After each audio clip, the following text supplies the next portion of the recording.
अब आते हैं नेक्स्ट प्रोसेस है तेरा मैक्टूरेशंस, ठीक है, मैक्टूरेशंस। तो मैक्टूरेशन होता है, इट इज प्रोसेस थ्रू, क्या कहता है, humans release the urine which store in urinary bladder. देख, किडनी में जो अल्टीमेटली यूरिन बना था वो यूरेटर से होता हुआ यूरिनरी ब्लैडर में आके स्टोर होता है, और जब फुल्ली यूरिनरी ब्लैडर फुल हो जाता है तो उसके ऊपर कुछ स्टैच रिसेप्टर होते हैं, और ये स्टैच रिसेप्टर हमें सिग्नल देते हैं सीएनएस को, ठीक है, सीएनएस को सिग्नल देते हैं।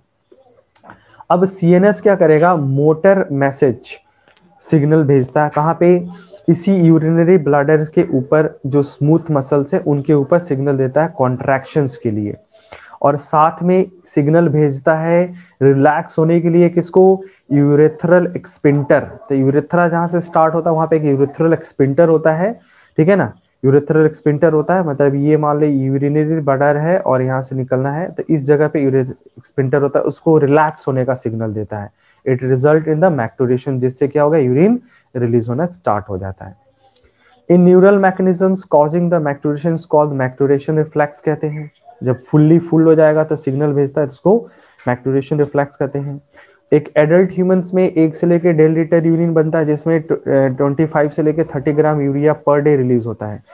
यूरिन का जो कलर होता है स्लाइटली येलो कलर का होता है। जब हम लोगों ने डाइजेशन पढ़ा था तो उसमें मैंने तुम्हें बताया था क्यों, तो यूरोक्रोम जो होता है बिलिरुबिन से बन के आया था, उसके वजह से होता है, और स्लाइटली एसिडिक होता है, 6 pH होता है तुम्हारा, ठीक है ना, 6 pH होता है तुम्हारा इसमें, क्लियर है।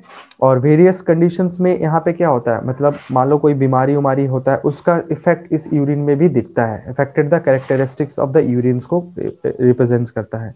तो क्लिनिकल डायग्नोसिस में क्या करते हैं हम लोग, यूरिन टेस्ट करते हैं, जिससे बहुत सारी चीजें पता चलता है, जैसे ग्लाइकोस्यूरिया है, कीटोन्यूरिया है ना, या डायबिटीज मेलिटस है, तो इन सब का क्या होता है पता चलता है तुम्हारा। तो मैक्टूरेशंस में बच्चों अब यहाँ पे हम लोगों को नेक्स्ट देखना था कॉम्पोजिशन ऑफ यूरिन। तो केमिकल कॉम्पोजिशन ऑफ यूरिन में अगर हम देखते हैं तो बेसिकली इसमें क्या क्या प्रेजेंट होता है, तुम्हारा वाटर होता है 95%, यूरिया 2.6%, इलेक्ट्रोलाइट्स 2%, यूरिक एसिड 0.3, क्रेटिनिन्स, समझे, क्रेटिनिन होता है 0.3। ये क्रेटिनिन्स को याद रखना कि जब भी एबनॉर्मल प्रोटीन का ब्रेकडाउन होता है तो ये क्रेटिनिन बनता है तुम्हारा, ठीक है ना। ये बना है क्यों, due to abnormal breakdown of protein. Protein का जब भी एबनॉर्मल ब्रेकडाउन होता है तो उसमें से क्रेटिनिन्स बनता है, और ठीक है, और ये बेसिकली जैसे तुम्हारा ये एटीपी बनाने में भी यूज़ होता है, बट ये देखेंगे बाद में। उसके अलावा अमोनिया 0.3%, हिप्रोइक एसिड 0.3% होता है।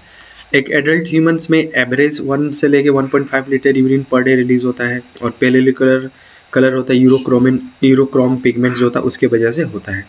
एवरेज अगर हम देखते हैं कि जैसे यूरिया तो परसेंटेज वाइज कितना था तुम्हारा 2.6% है, तो इसमें अगर हम देखें कि वेट ग्राम में कितना है तो 25 से 30 ग्राम यूरिया एक्सक्रीट होता है पर डे। और पीएच जो होता है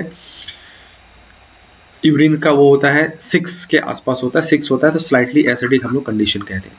ये तो नॉर्मल कॉम्पोजिशन है, ये सब क्या है, ये है नॉर्मल।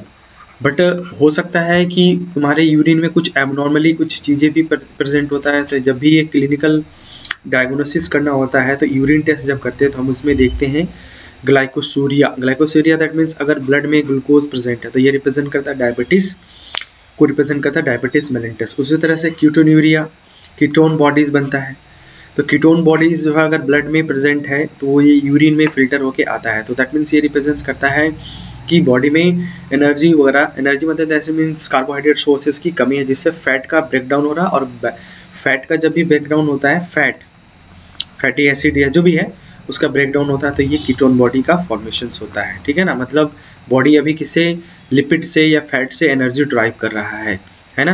तो ये बेसिकली एक और कंडीशन में बन सकता है। दूसरा है डायबिटीज मेलिटस के केसेस में बनता है, ठीक है। डायबिटीज मेलिटस क्या होता है आगे मैं जब पढ़ाऊंगा एडीएच तो उसमें अभी भी देख लेंगे इसमें कि क्या होता है, तो वो देख लेना तुम लोग इसमें, क्लियर है।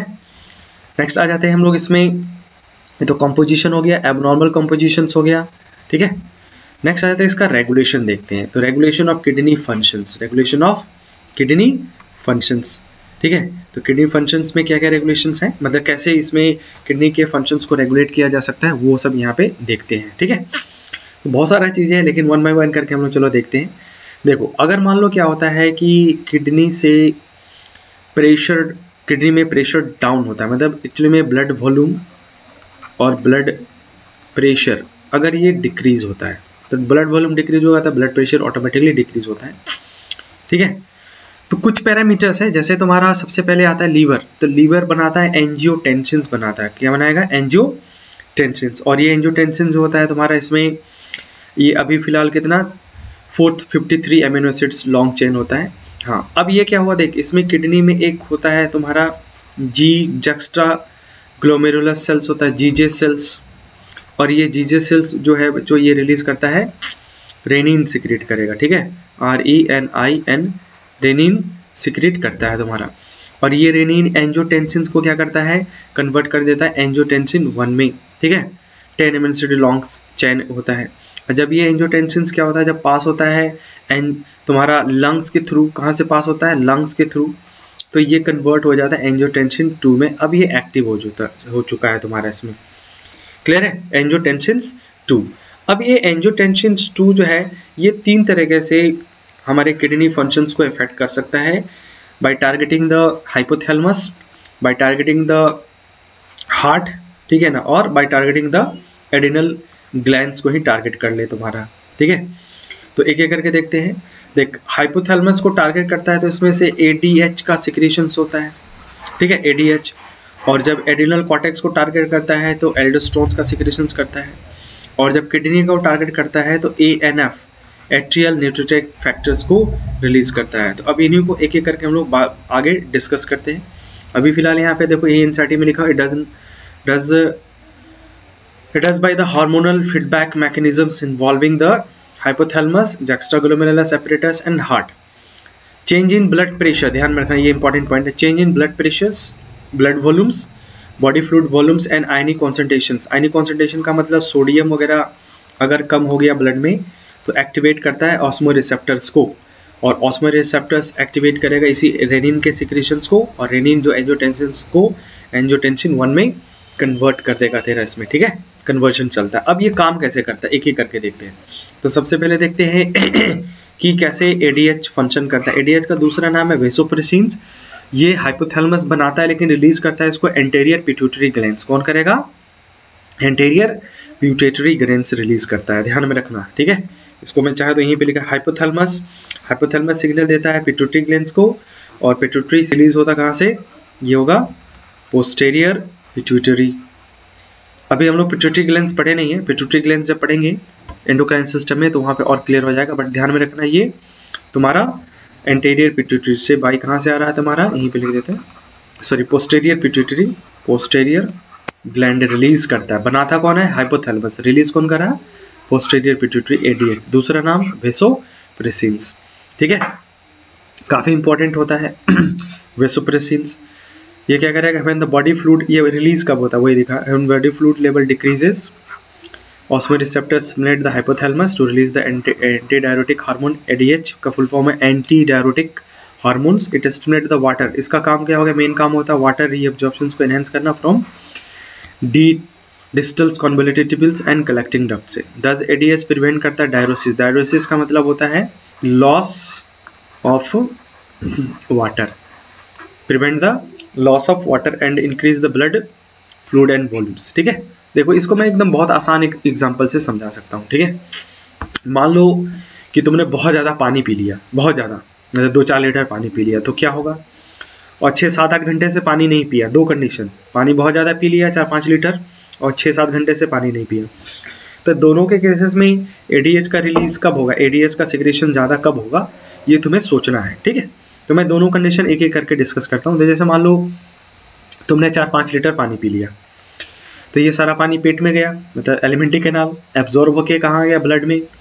और ये जब ब्लड्स के थ्रू जब किडनी से पास होगा तो जो भी एक्सेस वाटर है किडनी क्या करेगा? उसको बाहर निकालेगा। ठीक है, मतलब यहाँ पे वाटर का रीअब्जॉर्प्शन नहीं करवाना है।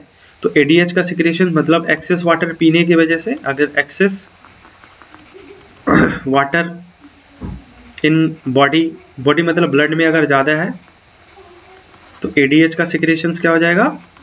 डिक्रीज।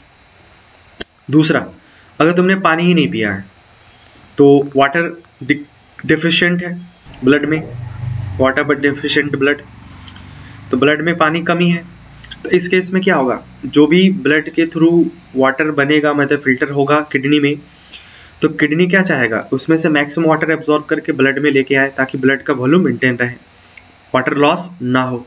तो उस टाइम पे एडीएच का सिक्रेशंस क्या हो जाएगा, एडीएच का सिक्रेशंस बढ़ जाएगा, समझे। तो इन दो एग्जांपल से याद रखना कि क्या होगा तुम्हारा।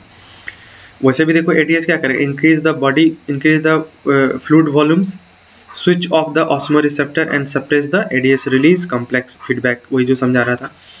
एडीएच क्या कहता है, constrict blood vessels resulting in increasing blood pressure and increasing the glomerulus filtration pressures, बढ़ेगा तो glomerulus filtration rate भी अपने आप बढ़ जाएगा, glomerular filtration rate भी बढ़ा देगा तुम्हारा। क्लियर है। यहाँ पे एक बीमारी है तुम्हारा, इसमें बीमारी का नाम है तेरा डायबिटीज इंसिपिडस, ठीक है, यह है डायबिटीज इंसिपिडस।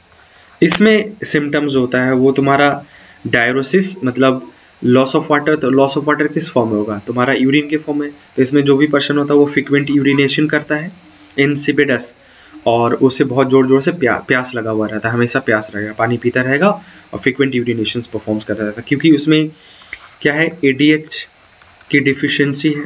और एडीएच डिफिशियंसी की वजह से क्या होता है तुम्हारा कि वाटर जो है बॉडी में रिटेन ही नहीं रहता है, बार बार यूरिन के फॉर्म में बॉडी से बाहर निकलता रहेगा, और वाटर लॉस होगा तो बॉडी को क्या लगेगा, थ्रस्ट लगेगा, तो प्यास लगता रहता है, ठीक है।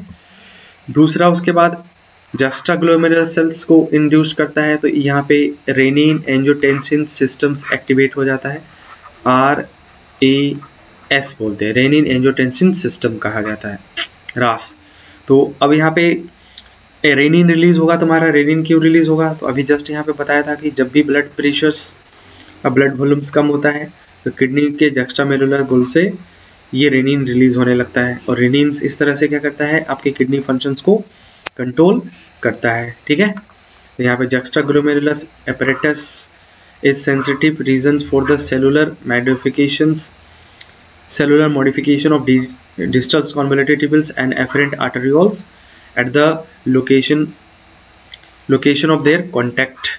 तो जहाँ पे कॉन्टेक्ट होता है, ये जस्टाग्लोमेरुलस एपरेटस जब पढ़ा था हम लोगों ने, देखो पीछे जहाँ पे ये कॉन्टेक्ट करता था उस जगह पे बनाता था जस्टाग्लोमेरुलस एपरेटस, दैट्स वन पार्ट, ये ना, ये जस्टाग्लोमेरुलस सेल्स, और इसको पूरा जस्टाग्लोमेरुलस एपरेटस हम लोगों ने टर्म दिया था, यहाँ पे मैकुला सेल्स था।